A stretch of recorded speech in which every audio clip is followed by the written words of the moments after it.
Hello and welcome back. It's good to see you.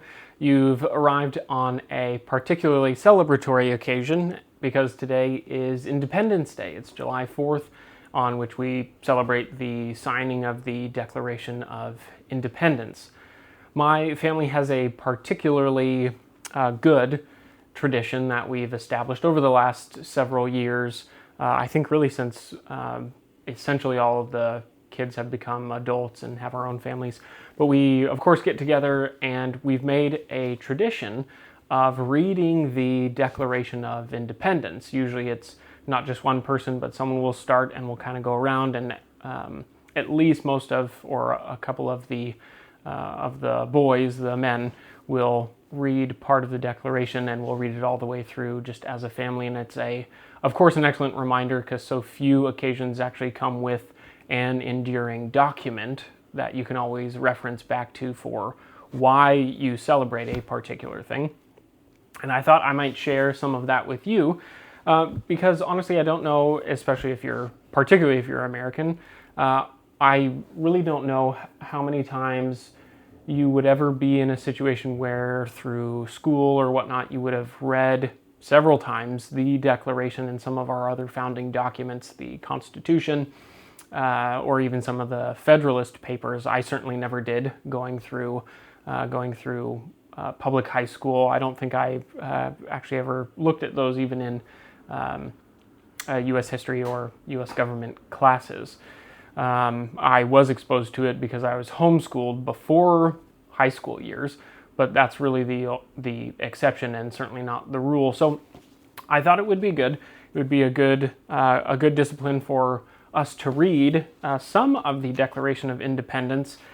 The way it's written out is there's a very large preamble at the beginning, and there are a list of proofs so there's the claim made that the British government and symbolized in the person of the king has trampled particular liberties, and the issue with that is it's prevented the colonies, the leaders of the colonies and the citizens to work out and live out the obligations they have to each other and to their society as British subjects. So they have all of these issues. He hasn't allowed us to do these things, or he's drawn this process out. And so we can't fulfill our duties to our society as British subjects. So it has a preamble, it goes through a list of those proofs, and then it ends with a last word essentially saying, here's our next steps and here's who we appeal to. So I thought I would read the preamble and the next steps, the action items as it were. And I highly encourage you, it is not a long read, I highly encourage you to read the entire document for yourself. You could read the entire thing in 5 minutes, certainly if you're not reading it aloud. So here we go. This is a declaration by the representatives of the United States of America in Congress assembled July 4th, 1776. It says, when in the course of human events it becomes necessary for one people to dissolve the political bands which have connected them with another, and to assume among the powers of the earth the separate and equal station to which the laws of nature and of nature's God entitle them. A decent respect to the opinions of mankind requires that they should declare the causes which impel them to the separation. We hold these truths to be self-evident, that all men are created equal, that they are endowed by their Creator with certain unalienable rights, that among these are life, liberty, and the pursuit of happiness, that to secure these rights, governments are instituted among men, deriving their just powers from the consent of the governed, that whenever any form of government becomes destructive of these ends, it is the right of the people to alter or to abolish it, and to institute a new government, laying its foundation on such principles, and organizing its powers in such form as to them shall seem most likely to affect their safety and happiness. Prudence, indeed, will dictate that governments long established should not be changed for light and transient causes, and accordingly all experience hath shown that mankind are more disposed to suffer, while evils are sufferable, then to right themselves by abolishing the forms to which they are accustomed.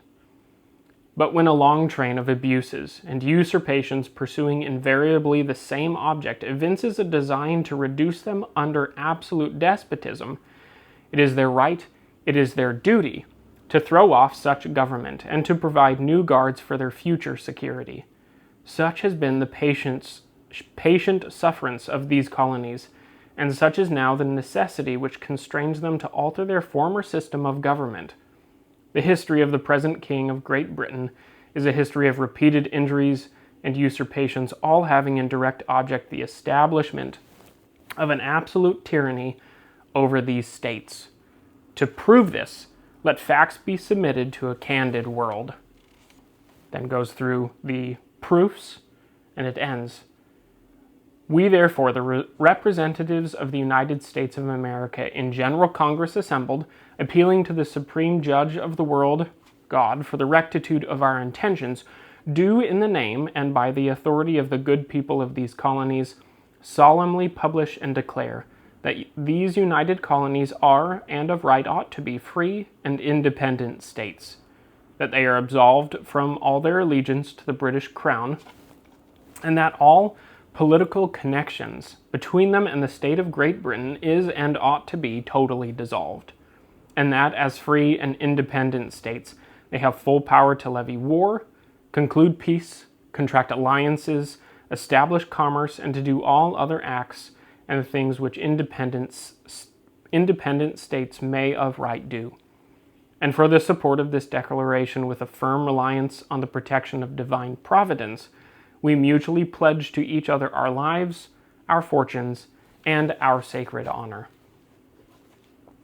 I trust you will have a happy, celebratory, and jubilant 4th of July.